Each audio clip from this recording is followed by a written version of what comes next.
రోజా గారు కూడా మాట్లాడుతున్నారు సార్. మనం చూసాం, మనం అసలు రోజా గారు ఇక్కడ లేనే లేరు ఆవిడ. సరే ఆవిడ కూడా వచ్చి ఇప్పుడు ఏదో మాట్లాడాలి కాబట్టి ఆవిడ కూడా స్పందిస్తూ ఉంది.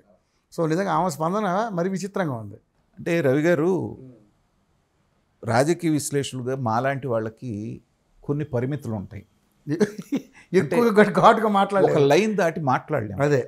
కానీ ఇలాంటి వాళ్ళ రోజా లాంటి వాళ్ళ గురించి మాట్లాడాల్సి వచ్చినప్పుడు అరే అలాంటి లాంగ్వేజ్ మేము ఎందుకు వాడలేకపోతున్నాం అనే బాధ కూడా మాకుంటుంది. ఎందుకంటే చాలామంది పొలిటీషియన్స్ వాళ్ళందరూ చాలా ఫిల్లీ లాంగ్వేజ్లో తిడుతూ ఉంటారు. కానీ అలాంటి లాంగ్వేజ్లో తిట్టించుకోవడానికి అర్హులు ఈ రోజా లాంటి వాళ్ళు. కానీ మాకు అలాంటి భాష నిద్రపట్టదేమో సార్, అడిగి లేపి తన్నిచ్చుకోవడం అంటారు చూసారా, ఇది అలాంటి విషయం. సో మాలాంటి వాళ్ళం ఏంటంటే ఆ లైన్ దాటలేని వాళ్ళం మామూలు భాషలోనే మాట్లాడాలి కానీ వేరే భాషలో మాట్లాడలేము. కానీ వీళ్ళు అలాంటి వేరే భాషలో ఫిల్లీ లాంగ్వేజ్లో తిట్టించుకోవడానికి అర్హులైనటువంటి వాళ్ళల్లో ప్రథమ స్థానంలో ఉంటుంది ఈ రోజా.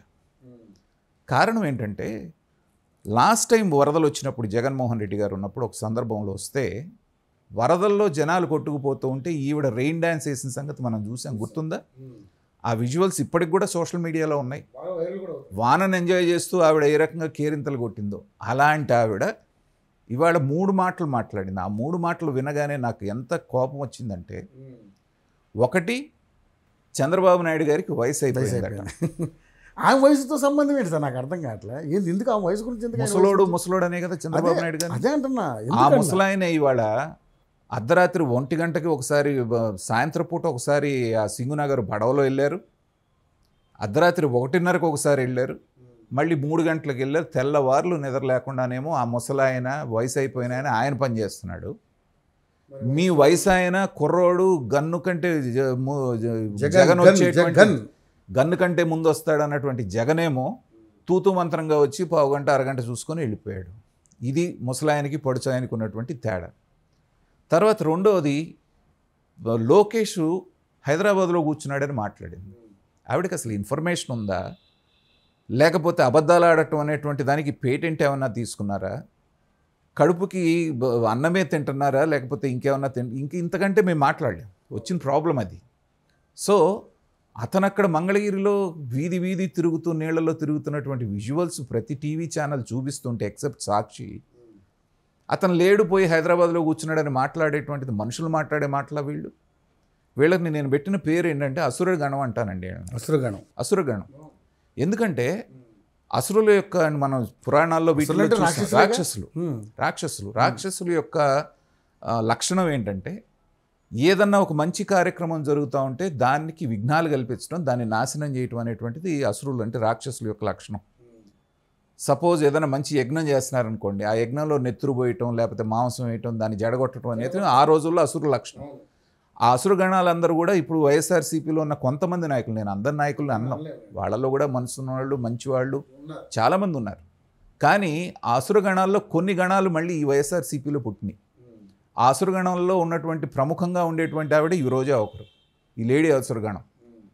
పవన్ కళ్యాణ్ గారంటే వెళ్ళిపోయి ఎక్కడో ఉన్నారు, విదేశీ పర్యటనకి వెళ్ళాడంట. ఆయన పుట్టినరోజు కోసం ఫ్యామిలీతో విదేశీ పర్యటన. అసలు ఇప్పుడు ఇవాళ విజువల్స్ వచ్చిన తర్వాత మొహం ఎక్కడ పెట్టుకుంటారు వీళ్ళు? ఆయన కూడా క్లారిటీ ఇచ్చుకోవాల్సి వచ్చింది, ప్రెస్ మీట్ పెట్టిన తీసుకోవాల్సి. ఖచ్చితంగా పవన్ కళ్యాణ్ గారు వెళ్తే అక్కడంతా కేయోస్, అంత గందరగోళం అయ్యేది కదా. ఆయన ఎక్కడుండాలో, ఏం మాట్లాడాలో, ఎవరితో మాట్లాడాలో ఆ పైన ఆయన చేసుకుంటున్నాడు. 10 మంది పెట్టుగా చంద్రబాబు నాయుడు గారు అక్కడ తిరుగుతున్నారు, భరోసా కల్పిస్తున్నారు, ధైర్యం కల్పిస్తున్నారు. ఇలాంటి సందర్భంలో బయటికి వచ్చి మేకప్ వేసుకొని శుభ్రంగా ఆవిడ మాట్లాడటం అంటే జనాలందరూ కూడా అసహించుకుంటున్నారు. ఇవాళ మళ్ళీ సోషల్ మీడియాలో చూడండి, ఒక మాట ఆవిడంటే 100 మాటలతో దాడి చేస్తున్నారు. మీరు అన్నట్టుగా అలాంటి తిట్లు తినకపోతే వీళ్ళకి రాత్రిపూట నిద్ర పడదు. అంటే అలవాటు పడ్డ ప్రాణాలు. ఇప్పుడు తిరుమలకి వెళ్ళింది. తిరుమలలో కూడా నేను ఇప్పుడు ఈ విషయంలో చంద్రబాబు నాయుడు గారిని కూడా విమర్శిస్తాను. తిరుమలలో రాజకీయాలు మాట్లాడకూడదు ఈ రోజు నుంచైనా ఆయన ఒక ఫస్ట్ టైం తిరుమలకి వెళ్ళి నాకు గెలిచిన తర్వాత ఒక మాట మాట్లాడాడు. మాట్లాడిన తర్వాత మహాద్వారం బయటకు వచ్చినాక వీళ్ళు మాట్లాడుతుంటే ఎలా చేస్తున్నారు అసలు? ఆ శ్రీవారి వస్త్రం పైన కప్పుకొని ఆవిడ రాజకీయ విమర్శలు చేస్తూ ఉంటే ఇమ్మీడియట్గా కేసు పెట్టి లోపలేయకుండా ఎందుకు ఊరుకున్నారు? దేవుడి దగ్గర రాజకీయాలు ఏంటి? అక్కడ వెళ్ళింది ఎందుకు? దండం పెట్టుకోవడానికి, దర్శనానికి వెళ్ళి వచ్చేసి అంతవరకే. వచ్చిన తర్వాత నువ్వు కొండ దిగి ఏమైనా మాట్లాడు. తిరుమలలో మాట్లాడటానికి ఎలా చేస్తున్నారు అసలు? ఈవిడే కాదు, ఇంకొంతమంది రాజకీయ నాయకులు కూడా మాట్లాడుతున్నారు అక్కడ. కాబట్టి చంద్రబాబు నాయుడు గారు ఇకనైనా అలాంటి మెతక వైఖరి వదిలేసి అవలంబించకుండా గట్టి వీళ్ళ చర్యలు పట్ల తీసుకోవాలి. కఠినంగా ఉండాలి. మీరు బయటికి వెళ్ళి కిందకి దిగిన తర్వాత ఏ బురదలో అన్నా పొరలాడండి, ఏమన్నా మాట్లాడండి. కానీ ఒక పవిత్రమైన ప్రదేశంలో అవాకులు చెవాకులు అబద్ధాలు మాట్లాడటం అంటే ఏంటంటే అది ఆ క్షేత్రాన్ని, ఆ పవిత్రతని అవమానించినట్టు. అలాంటి మనిషి మాట్లాడుతూ నువ్వు అసలు ఎలక్షన్లో ఓడిపోయిన తర్వాత చిత్తుగా అసలు ఎక్కడున్నావు నువ్వు ఇన్నాళ్ళు? ఆమె కూడా ఫారెన్ వెళ్ళి వచ్చినట్టుంది కదా సార్. ఫారెన్ వెళ్ళింది, అక్కడ ఏ డ్రెస్సులు వేసుకుని ఆడ మనిషి గురించి మనం మాట్లాడకూడదు, వాళ్ళ డ్రెస్సుల గురించి మాట్లాడటం సంస్కారం కాదు. కానీ ఆవిడ మాట్లాడింది ఒక సందర్భంలో, అఖిలప్రియ అప్పుడు మినిస్టర్గా ఉన్నప్పుడు పంజాబీ డ్రెస్ వేసుకుంటే ఏముందండి, మొగరాయిలాగా పంజాబీ డ్రెస్ ఉంది. నువ్వు చేసినటువంటి పని, నువ్వు మాజీ మంత్రివే కదా. సో అలా సంస్కారం లేనటువంటి మాటలన్నీ మాట్లాడి తమిళనాడుకి బారిపోయి మొన్నటిదాకా గుళ్ళు గోపురాలు తిరిగి ఎవరికి కనపడకుండా పోయి ఇప్పుడు వచ్చావా మాట్లాడటానికి? పోనీ ఏమన్నా ఎక్కడన్నా వచ్చావా? ఏ సహాయం చేసావా? ఎవరికైనా రూపాయలు విరాళం ప్రకటించావా? లేకపోతే బాగానే సంపాదించావు కదా, అక్రమ సంపాదన అంతా 5 ఏళ్లలో బాగా చేసావు కదా, రూపాయి ఇచ్చావా?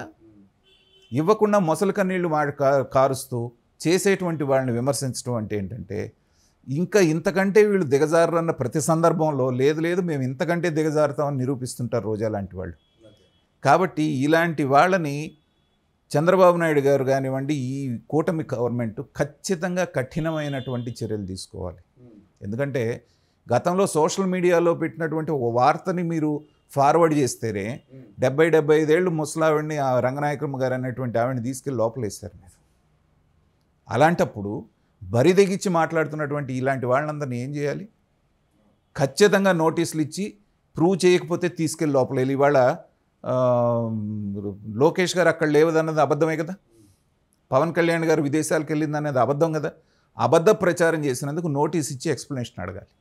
సరైనటువంటి ఎక్స్ప్లెనేషన్ రాకపోతే చర్యలు తీసుకోవాలి. ఇలాంటి వాళ్ళ మీద ఇద్దరు ముగ్గురు మీద చర్యలు తీసుకుంటే కానీ మిగతా వాళ్ళకి భయం ఉండదు.